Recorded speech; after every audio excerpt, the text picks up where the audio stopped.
नमस्कार दोस्तों, आपके अपने YouTube चैनल जीएस एक्सप्रेस 2 में आपका पुनः स्वागत है।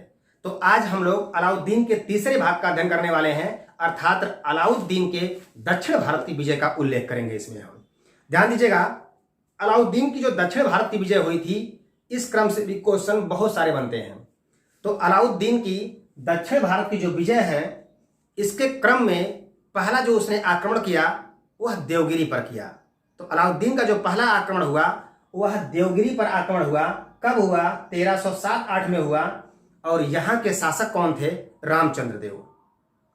तो अभी जब मैंने वीडियो में आपको पिछली वीडियो में बताया था कि जब कर्ण बघेल के यहाँ आक्रमण हुआ था, अर्थात 1298 में जब गुजरात के शासक कर्ण बघेल के यहाँ आक्रमण हुआ था, तो कर्ण बघेल अपनी पुत्री देवल देवी को लेकर के देवगिरी के शासक रामचंद्र देव के यहाँ जाकर के स्थिर हो गए थे, या वहां पर शरण ले ली थी।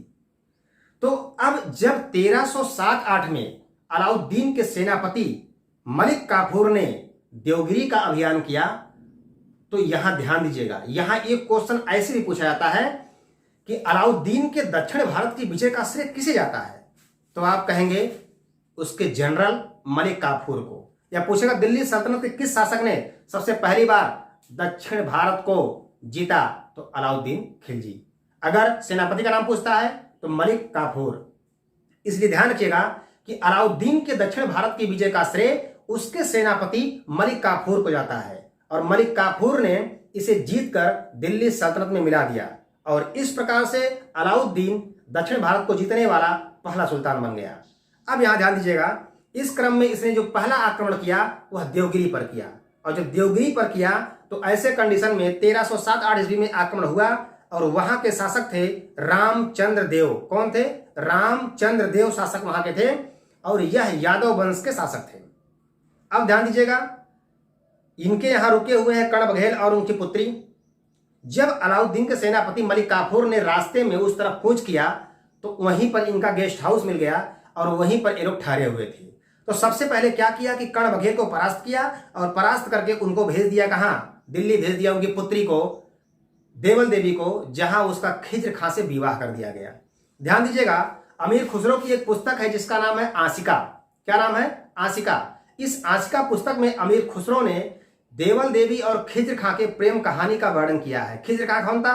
खिज्र खां अलाउद्दीन का लड़का था। ठीक है, अलाउद्दीन का लड़का था, और उसी खिज्र खां से देवल देवी का विवाह कर दिया गया।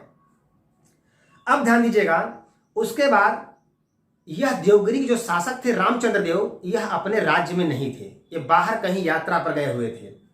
तो आप जानते हैं कि बाहर कहीं यात्रा पर गए हुए थे, तो उस समय इनके यहाँ आक्रमण हुआ, और जब आक्रमण हुआ तो इधर यह इनको जीत कर कर्ण बघेल को, उनकी पुत्री को देवल देवी को दिल्ली भेज दिया, और उसके बाद वह देवगिरी को लूटपाट करने लगा। और जब लूटपाट करने लगा तो इसकी जानकारी राजा रामचंद्र देव को हुई। तो रामचंद्र देव वहां से भागे भागे आए, और आने के बाद उन्होंने देखा कि स्थिति काफी बिगड़ चुकी है, इसलिए उसने सरेंडर करना ही उचित समझा, और उन्होंने क्या किया? आत्मसमर्पण कर दिया। जब आत्मसमर्पण कर दिया, तो अब ध्यान दीजिएगा, जब इन्होंने आत्मसमर्पण कर दिया तो इन्हें पकड़कर अलाउद्दीन के समक्ष उपस्थित किया गया। और जब रामचंद्र देव को अलाउद्दीन के समक्ष उपस्थित किया गया, तो यहां एक चीज ध्यान दीजिएगा कि इससे पहले भी जलालुद्दीन के समय में भी रामचंद्र देव के यहां आक्रमण हुआ था, और जब वहां जलालुद्दीन की विजय हुई थी तो रामचंद्र देव से इलिशपुर की आय देने को कहा गया था। तो रामचंद्र देव ने उस समय कहा ठीक है, लेकिन रामचंद्र देव ने कोई भी आय को इनके यहां नहीं भेजा था, इसलिए जो है वह अपने आप में स्वतंत्र शासक ही समझता था। तो अब यहां ध्यान दीजिएगा, अब की बार जब इनको पेश किया गया तो ये गुस्से में थे। अलाउद्दीन अनपढ़ जरूर था, लेकिन वह हर परिस्थिति को देखकर इस बात को समझ लेता था कि भाई शत्रु अगर हमारे हैं तो यह किस तरह से हमें नुकसान पहुंचा सकते हैं। इसलिए ध्यान दीजिएगा कि अलाउद्दीन जिसके ऊपर भी विजय करता था, उस शत्रु को अगर परास्त करता था तो परास्त करने के बाद उसे अपने पास उपस्थित करवाता था, और उपस्थित करवाने के बाद उसे सम्मान के साथ उसको विदा करता था। क्यों? क्योंकि वो सोचता था कि अगर इसके मन में ये बात रहेगी कि हम नहीं थे और अलाउद्दीन ने हमारे यहाँ आक्रमण करवाया, तो हो सकता है कभी इसका पक्ष मजबूत हो और यह हमारे यहाँ आक्रमण कर दे। तो इसलिए वह अपने विद्रोहियों के मन से ईर्ष्या को निकाल देता था। कभी क्वेश्चन अगर पूछते कि दिल्ली सल्तनत का कौन सा बादशाह अनपढ़ था, तो ध्यान दीजिएगा, अगर इसका नाम दिया है तो ये भी एक अनपढ़ था। और सबसे पढ़ा लिखा पूछ देगा तो मोहम्मद बिन तुगलक था, जिसे हम लोग सनकी एवं पागल बादशाह कहते हैं। आगे हम लोग इसका अध्ययन करेंगे। अब ध्यान दीजिएगा कि जब इनको उपस्थित किया गया तो क्या हुआ। ये अपना सर नीचे करके गुस्से में बैठे हुए हैं। तो अलाउद्दीन समझ गया कि इनके अंदर गुस्सा है। अब अगर रामचंद्र देव जो है कभी मौका पाएगा तो बदला जरूर लेगा।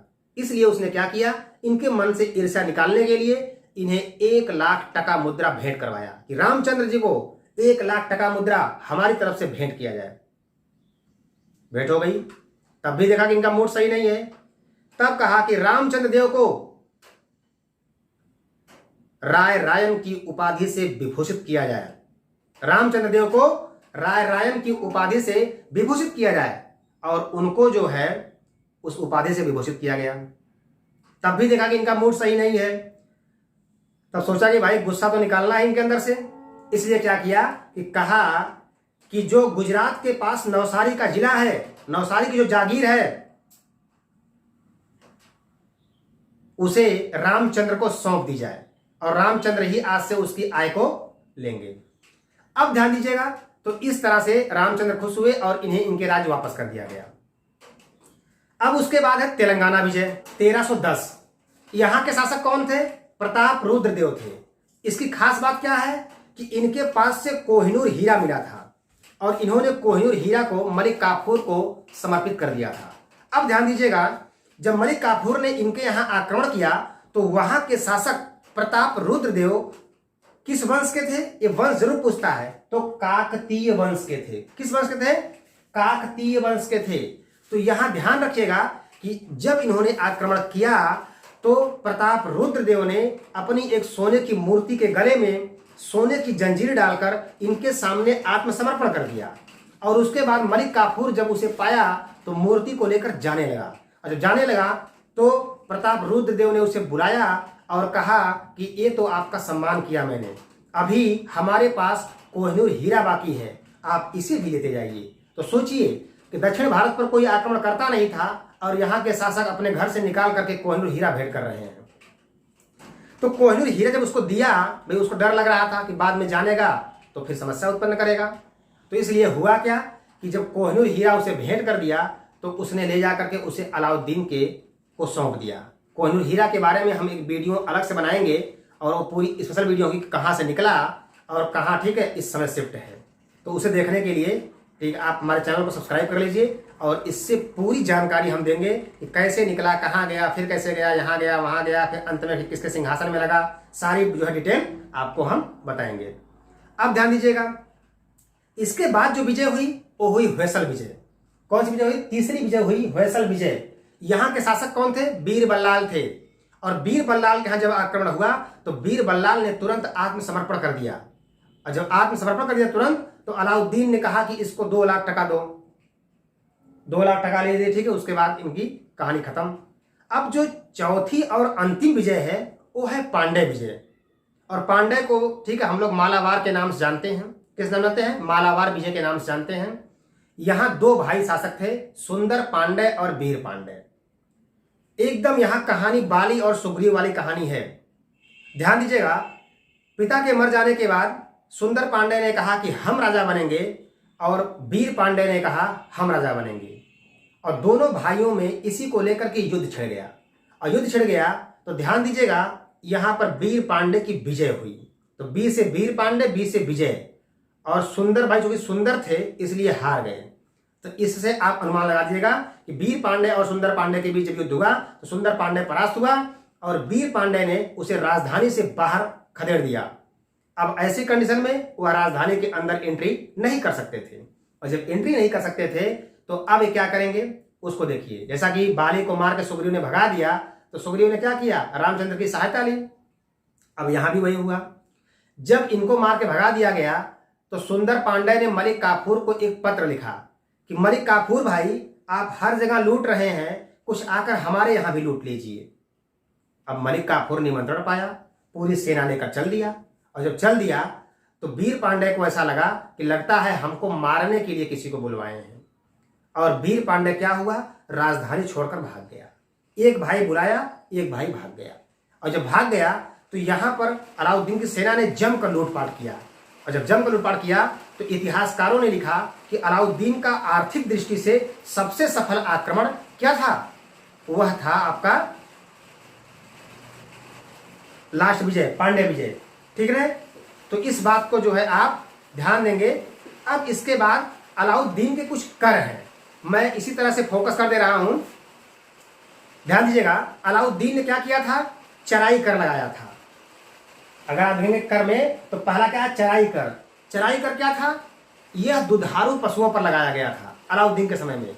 दूसरा था घड़ी कर। घड़ी कर क्या था, घरों एवं झोपड़ियों पर लगाया गया था। उसके बाद खुम्स। खुम्स क्या था, खुम्स लूट का धन था। खुम्स क्या था, लूट का धन था। अब उसके बाद आगे देखेंगे जकात। जकात क्या था, जकात एक धार्मिक कर था जो हर मुसलमान अपनी स्वेच्छा से अपनी आय का 2/5 भाग दान करता है। अब उसके बाद जो है आपका है जजिया, तो मैंने आपको बता दिया। तो कुल मिलाकर के आपको ध्यान रखना है जजिया, खुम्स, खराज, जकात।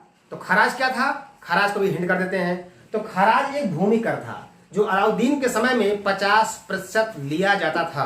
बात समझ में आ गई। तो इस बात का आप विशेष ध्यान रखिएगा। हमने इसमें कर के पार्ट को भी जोड़ लिया। जब पूछेगा कि अलाउद्दीन के समय में सबसे अधिक बार मंगोलों का आक्रमण हुआ था, तो आप कहेंगे यस।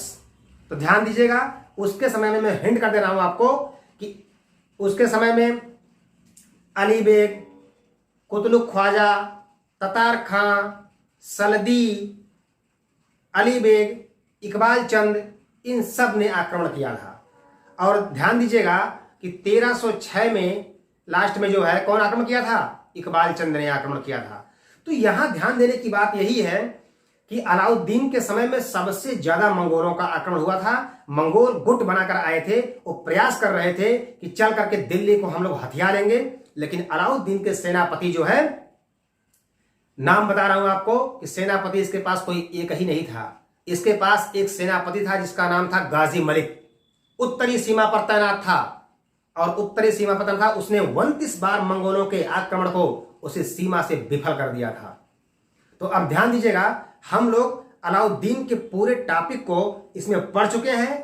कुछ क्वेश्चंस ऐसे हैं जो आपको ऑब्जेक्टिव क्वेश्चन के माध्यम से हम आपको बताएंगे, तो उस पर आप विशेष ध्यान रखिएगा।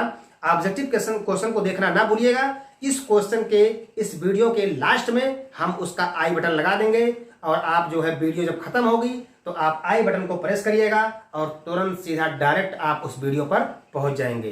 तो इस वीडियो में इतना ही।